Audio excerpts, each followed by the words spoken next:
Welcome to Luca and Miguel. Enjoy the video. In this video, I will explain how to use Adobe XD to make a website. First, let's get started by setting up your project. You will learn to create artboards, which are your design canvases, for different screen dimensions like desktop, tablet, and mobile. We will explore the fundamental tools for drawing shapes, adding text, and importing images. Understanding how to organize your layers and assets from the beginning will save you a lot of time and ensure a smooth design process.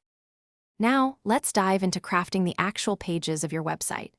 You will learn how to create multiple artboards representing different pages and link them to simulate navigation. We will explore the power of components, allowing you to create reusable elements like headers, footers, and buttons, ensuring design consistency across your entire project.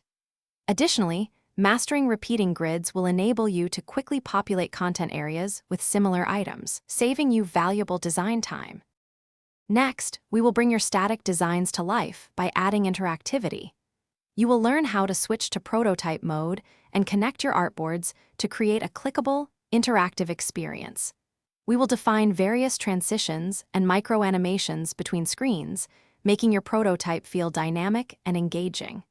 By simulating user journeys with clickable elements and hotspots, you can effectively test the user experience and gather valuable feedback before any development begins. Finally, let's discuss sharing your work and preparing for development.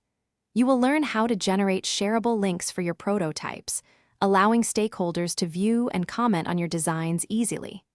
We will cover how to prepare your design for developer handoff, providing clear specifications for colors, fonts, and measurements. Efficiently exporting assets like images and icons will ensure developers have everything they need for a smooth and accurate implementation of your website. Thanks for watching and please subscribe. It's the best investment you'll ever make.